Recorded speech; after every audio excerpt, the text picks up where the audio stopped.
Erros que os pregadores devem evitar. Capítulo 1. Cuidado com os chavões. Na multidão de palavras não falta transgressão, mas o que modera os seus lábios é prudente.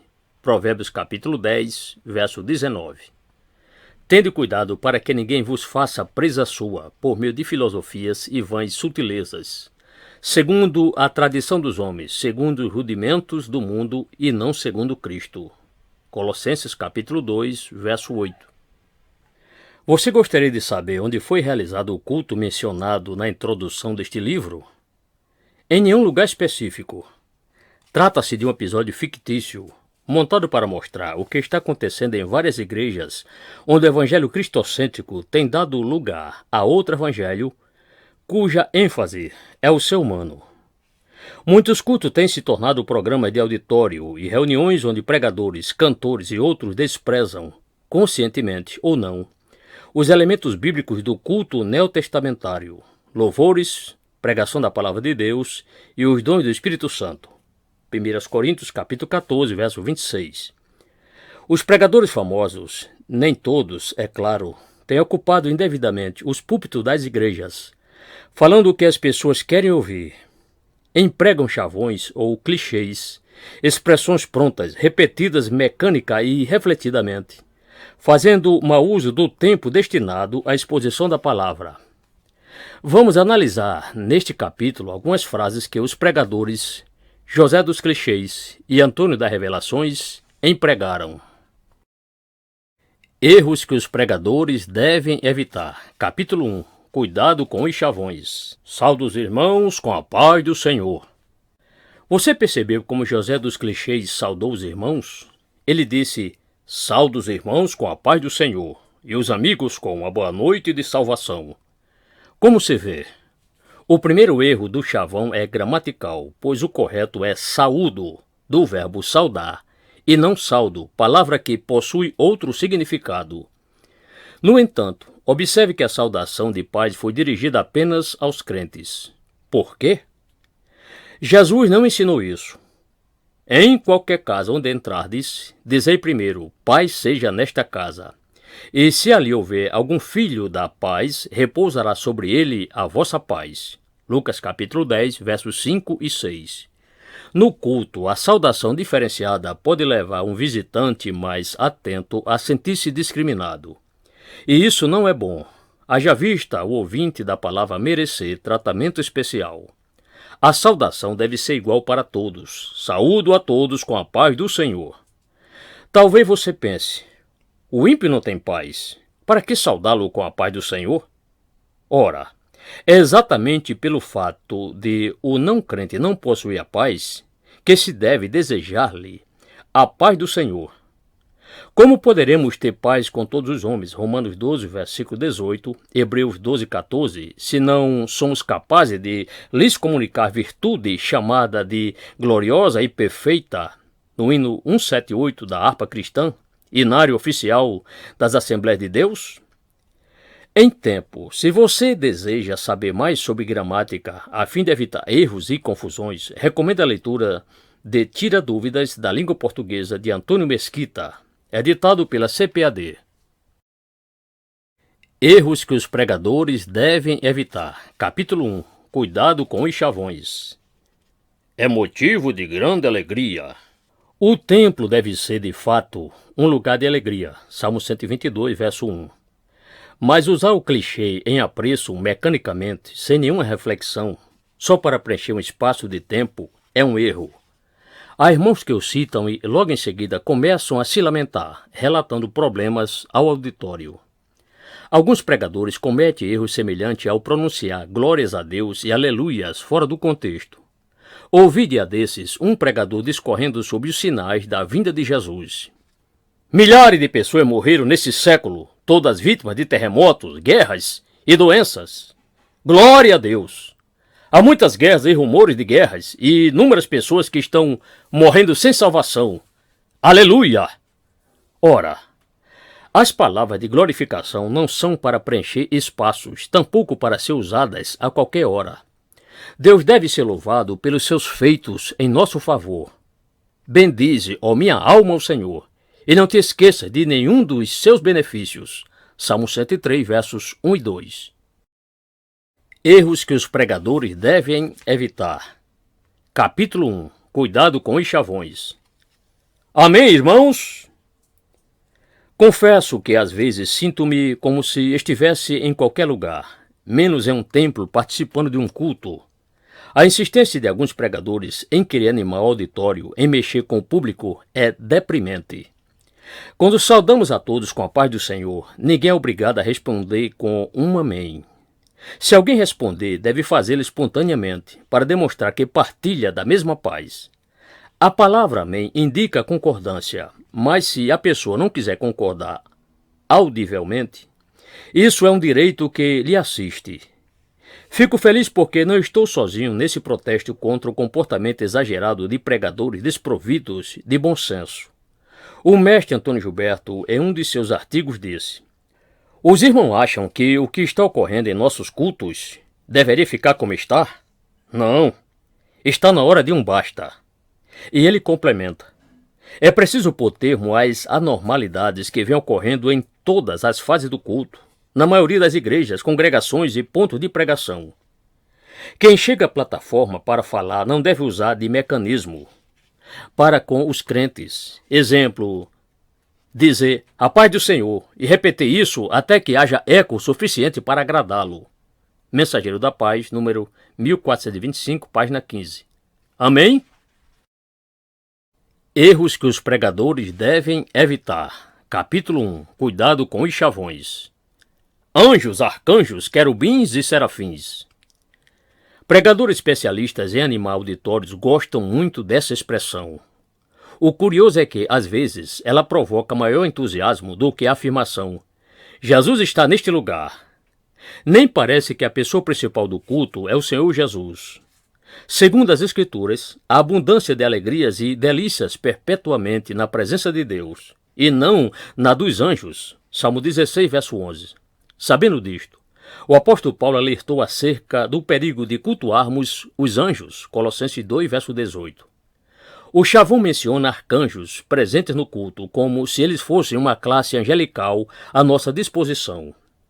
Quem costuma ler a Bíblia sabe que Miguel é o único anjo chamado textualmente de arcanjo, Daniel 10, 21 e Judas, versículo 9.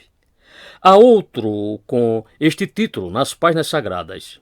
Da expressão bíblica, a voz do arcanjo, 1 Tessalonicenses, capítulo 4, verso 16, na Almeida Revista Atualizada. Em tempo, o prefixo arque aplica-se, em geral, a quem comanda, arcebispo, arcipreste, arcanjo.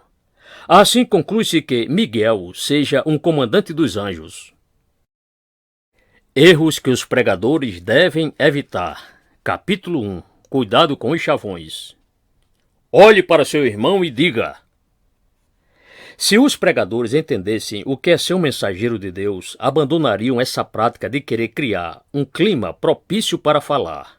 É claro que, do ponto de vista humano, prender a atenção do povo desde o início da pregação é uma tarefa muito difícil. Daí o pretexto deles preferirem interagir com o público. Os recursos empregados pelos animadores de auditório são muitos. Mandam os irmãos profetizarem uns aos outros. Pedem para se abraçarem. Contar uma piadinha para descontrair ou empregam gracejo do tipo: quem achou, diga amém. Quem não achou, diga misericórdia. Diante de tantos artifícios e de tamanha artificialidade, pergunto: é a obra que cabe ao Espírito Santo? O mensageiro de Deus não deve ser um animador ou motivador. Sua missão é transmitir a mensagem com temor e seriedade. E o Espírito Santo se encarregará de introduzir a palavra nos corações. Não é preciso pedir para o povo levantar a mão ou glorificar a Deus, salvo exceções. Tudo deve ser espontâneo, a menos que haja uma circunstância especial. Erros que os pregadores devem evitar. Capítulo 1. Cuidado com os chavões. Determine agora a sua vitória. De uns tempos para cá, uma mania se instalou no meio evangélico. É a chamada determinação. Não no sentido de resolução, definição ou tomada de posição. Alguns pregadores pensam mesmo que pode realizar milagres mediante o pronunciamento de palavras de ordem, como se fossem deuses. À luz da Bíblia Sagrada, somente Deus pode determinar. Tudo, de fato, acontece obedecendo a sua ordem. Gênesis capítulo 1, verso 3, Salmo 148, versos 4 e 5. Mas quem é o homem mortal para determinar as coisas? Jesus nunca ensinou que devemos determinar, mas disse, pedi, e dá-se-vos-á. Mateus 7, verso 7. Esses pregadores que vivem mandando o povo determinar acabam em contradição, pois os ensinamentos que não se baseiam na Bíblia não podem ser sustentados. Apocalipse capítulo 22, versos 18 e 19, 2 Pedro capítulo 3, verso 16. Um famoso pregador ensina que, quando se determina, dá-se ordem ao diabo. Que incoerência! Em vez de dirigir-se ao Pai Nosso, na oração como Jesus ensinou, Mateus 6, versos 9 a 13, provoca o inimigo de nossas almas. Baseia-se em suas experiências e esquece-se de que é a palavra de Deus que deve nos guiar. Salmo 119, verso 105. O problema de muitos pregadores considerarem as suas experiências ou as de outros homens de fé como revelações iguais ou superiores às Escrituras é muito perigoso. Infelizmente, os pregadores da determinação, no afã de ensinarem essa falsa maneira de se alcançar a resposta de Deus, empregam textos bíblicos fora de seus contextos. Citam, por exemplo, a parte final do versículo 36 de Daniel 11. Aquilo que está determinado será feito. Ora, essa passagem menciona o que está determinado por Deus e não pela boca de homens falíveis, conforme Atos capítulo 1, verso 7 e capítulo 17, verso 26. Quer saber como orar com ousadia sem precisar usar dessa prática antibíblica? Considere a Bíblia Sagrada a sua fonte máxima de autoridade. Nela aprendemos a orar corretamente, em humilhação perante o Senhor. Jeremias 33, 3, 2 Crônicas, capítulo 7, versos 14 e 15. Os primeiros crentes oravam e o Senhor respondia poderosamente. Atos, capítulo 4, versos 29 a 31. Seria a determinação mais poderosa do que a verdadeira oração em humilhação perante o Senhor? Erros que os pregadores devem evitar. Capítulo 1. Cuidado com os chavões. Diabo, eu exijo. Realmente, esse negócio de falar com o diabo é angustiante. Oração é um diálogo com Deus, em nome de Jesus. No entanto, muitos pregadores têm aprendido de homens que desprezam as verdades da palavra de Deus. Como devemos orar? O Mestre Jesus, em Mateus capítulo 6, versos 5 a 13, deixou-nos um modelo de oração, da qual destaco algumas características. A oração não é para alguém aparecer, como fazem os hipócritas, versículos 5 e 6. Só que os pregadores da determinação fazem questão de fazer orações poderosas em que desafiam o diabo. As repetições vãs são desnecessárias, versículos 7 e 8. Mas esses pregadores não só repetem frases de efeito, como mandam o povo repeti-las. Jesus disse, portanto, orareis assim, Pai nosso, que estás nos céus, santificado seja o teu nome. Verso 9. Primeira palavra da oração de Jesus, Pai, e não diabo. A oração deve começar com adoração a Deus e exaltação do seu nome. Verso 9. Os pregadores da fé, na fé, já começam exigindo, determinando e valorizando o eu. Eu declaro, eu exijo, eu e mais eu. A prioridade é a vontade de Deus e não as nossas necessidades. Seja feita a tua vontade. Versículos 10 e 11. Só que a presunção desses pregadores é tão grande que dizem que orar assim é uma demonstração de incredulidade. Há outros aspectos nos versículos seguintes, porém eu só queria enfatizar as verdades acima e deixar claro que a nossa oração deve ser dirigida ao Senhor e não ao diabo. Nesse sentido, Paulo até nos deixou um conselho. Não dê lugar ao diabo. Efésios capítulo 4, verso 27. Erros que os pregadores devem evitar. Capítulo 1. Cuidado com os chavões. Em nome do Pai, do Filho e do Espírito Santo. Empregada no fim das orações, essa expressão é imprópria. Por quê? porque sugere a existência de uma quarta pessoa, acima ou no mesmo nível das três pessoas da Trindade. Alguns pregadores se baseiam na forma bíblica do batismo em água para fazer valer esse clichê. No entanto, tal fórmula é dita ao crente pelo ministro, Mateus 28, verso 19. No caso da oração, as palavras são dirigidas diretamente a uma das pessoas da Trindade, o Pai, tornando redundante o agradecimento em nome de cada uma delas. O modo correto de orar é em nome de Jesus, pois ele garantiu: eu vos escolhi a vós, a fim de que tudo quanto em meu nome pedirdes ao Pai, ele vos conceda. João capítulo 15, verso 16. No entanto, não se esqueça da sinceridade e da fé. Muitos fazem orações biblicamente corretas, mas lhe faltam a fé e a sinceridade para receber as bênçãos de Deus. Lucas capítulo 18, versos 9 a 14. Conquanto uma coisa não substitua a outra, o Senhor quer, antes de tudo, que estejamos com o coração preparado na presença dele. Salmo 57, verso 7. Erros que os pregadores devem evitar. Capítulo 1. Cuidado com os chavões. Para não ficar em minhas palavras, há pregadores que pronunciam este chavão depois de falarem bastante. Falam. Depois, para não ficar somente em suas palavras, leem um texto bíblico e falam mais um pouco. Essa atitude é, no mínimo, insensata e deve ser impedida pelo dirigente do culto. Cada crente deve saber que uma saudação não pode ser demorada como uma pregação. Se a oportunidade foi concedida para uma saudação, não se deve cantar, orar e fazer outras coisas. Ao receber a oportunidade para uma palavra rápida, leia um texto e faça um breve comentário sobre ele. Não é preciso fazer rodeios. É impressionante como há pessoas que agem de modo inconveniente no culto. Não se importam em atrasar o momento da exposição da palavra de Deus. Não seria essa uma atitude de quem não tem mais o desejo de ouvir a voz do Senhor? E os conjuntos musicais? Apresentam hinos longos, repetem-nos várias vezes.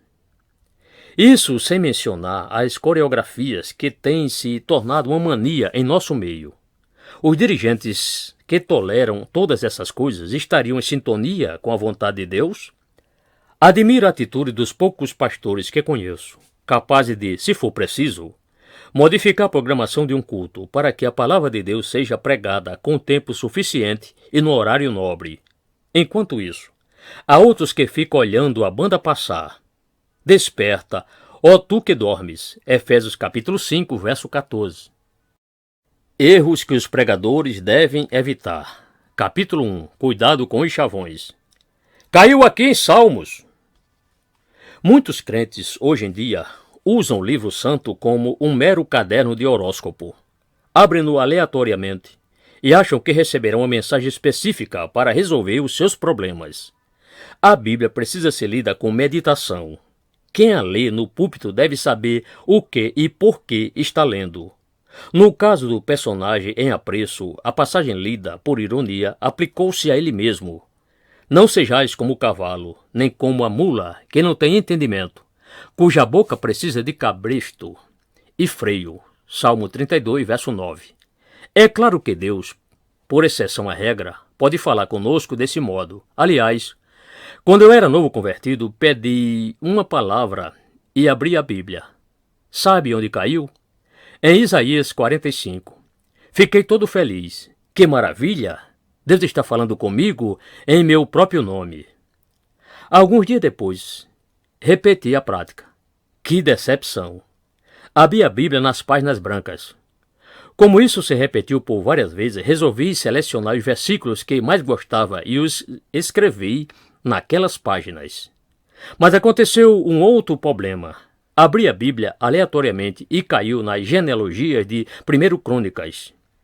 Que mensagem eu podia extrair dali? Cheguei até a pensar que teria muitos filhos. A partir dessas experiências, entendi que Deus queria que eu lesse a sua palavra sequencialmente, em meditação. Buscai no livro do Senhor e lede. Isaías 34, verso 16. Erros que os pregadores devem evitar. Capítulo 1. Cuidado com os chavões. Eu te abençoo. Você já percebeu como a expressão Deus te abençoe está caindo em desuso? É comum ouvir crente dizendo, eu te abençoo, meu irmão. Antigamente, os pais respondiam aos filhos, Deus te abençoe, meu filho. Hoje, orientados por alguns mestres, entre aspas, dizem, eu te abençoo. E muitos sequer acrescentam o complemento, em nome de Jesus. O que é bênção? A luz da Bíblia Sagrada é algo que somente Deus pode dar. Não há nenhum ser humano capaz de conferir bênção diretamente às pessoas. E o Senhor nunca teve interesse em transferir isso aos pregadores, pois eles certamente se ensoberbeceriam. Sem conseguir abençoar alguém, de fato, os homens já se vangloriam. Mateus 7:22. Já pensou se houvesse algum apóstolo ou missionário dessa última hora capaz de entregar bênção diretamente ao povo? O pior é que alguns pensam que fazem isso. Todas as bênçãos vêm dele. Tiago 1,17. É o Senhor quem nos abençoa com as bênçãos espirituais nos lugares celestiais. Efésios 1:3. Contudo, muitos pregadores parecem se considerar deuses. Determinam e profetizam vitória na hora que querem e não se constrangem em abençoar as pessoas. Se nós, homens falíveis, pudéssemos abençoar, para que serviria a oração? Abraão não foi chamado para ser uma bênção? Você poderá perguntar, sim, mas o que significa isso? Ao chamar o patriarca, o Senhor queria que ele fosse um canal de bênçãos para as pessoas. Tu serás uma bênção. Gênesis 12:2. Ele não seria o abençoador, e sim o meio pelo qual Deus abençoaria todas as famílias da terra. Verso 3. O sentido da palavra bênção em Tiago, capítulo 3, verso 10, é de bendizer a Deus, e não de conferir bênção às pessoas. Como se houvesse em nossa boca um poder similar ao da palavra de Deus. Veja o que diz o versículo 9. Com ela, isto é, a língua, bendizemos a Deus e Pai, e com ela amaldiçoamos os homens. Portanto, quando Tiago disse que da boca procede bênção e maldição, isso significa bendizer e maldizer, e não determinar ou decretar bênçãos e maldições como se tivéssemos poderes especiais. Desejar bênçãos e orar para que elas venham sobre a vida de todos é o que cada crente deve fazer. E o Senhor é poderoso para determinar que elas de fato se concretizem. Erros que os pregadores devem evitar. Capítulo 1. Cuidado com os chavões. Profetizo prosperidade sobre a sua vida. Como o conceito de profecia tem sido deturpado em nossos dias. Não bastasse a confusão que se faz entre o ministério profético do Antigo Testamento e a profecia apresentada no Novo Testamento, de uns tempos para cá, esse dom começou a ser banalizado por pregadores que desconhecem o ABC da doutrina pentecostal. Eu profetizo isso, profetizo aquilo, profetizo sobre sua vida. E assim por diante. Isso é mais um reflexo da presunção de homens que precisam conhecer melhor aquele que disse, aprendei de mim, que sou manso e humilde de coração. Mateus 11:29. Você já leu na Bíblia sobre essa inovação? Jesus profetizou prosperidade sobre a vida de alguém? E Paulo fez isso? E Pedro? E os outros apóstolos? Ora, a profecia é um dom do Espírito Santo que deve ser usado para o que for útil, com as finalidades de exortar, edificar e consolar. 1 Coríntios capítulo 12, verso 7 e capítulo 14, verso 3. Talvez alguém argumente, Elias profetizou que não chovesse, e isso aconteceu segundo a sua palavra. De fato, de acordo com 1 Reis, capítulo 17, verso 1, Elias transmitiu ao rei uma mensagem profética, e esta se cumpriu. Mas, nesse caso, o profeta estava investido de uma autoridade especial da parte de Deus. E não é o que acontece em nossos dias. Aliás, quanto a esse episódio envolvendo o profeta Elias, muitos não observam o que Tiago diz. Elias era homem sujeito às mesmas paixões que nós, e orando, pediu que não chovesse. Capítulo 5, verso 17. Observe que o profeta, antes de profetizar, orou a Deus e obteve dele a mensagem. Ao longo dessa obra, você conhecerá melhor as doutrinas dos pregadores que têm rejeitado a Cristo, preferindo anunciar uma mensagem antropocêntrica, centrada no homem. Para isso, empregam textos isolados de seus contextos, em geral do Antigo Testamento, para impressionar o público. Cuidado com esse evangelho que só enfatiza a prosperidade. Não se esqueça de sua preciosa salvação em Cristo. 2 Coríntios capítulo 4, verso 7, que é muito mais valiosa do que ter dinheiro, saúde e propriedades. A prosperidade é importante, porém, não é a prioridade. Mateus 6, verso 19 a 21, 1 Timóteo capítulo 6, verso 10. Esses pregadores triunfalistas falam como se nunca fôssemos morrer. Parece até que receberemos todas as bênçãos aqui na terra. No entanto, a palavra de Deus é clara. Se esperarmos em Cristo somente nesta vida, somos os mais miseráveis de todos os homens. 1 Coríntios capítulo 15, verso 19. Espero que você não tenha se assustado com as minhas críticas, mas preciso partilhar com você tudo o que Deus colocou em meu coração. Você sabia que alguns pregadores citam versículos estranhos como se fizessem parte das Escrituras e muitos crentes acreditam neles? Não! Então, não deixe de ler o próximo capítulo.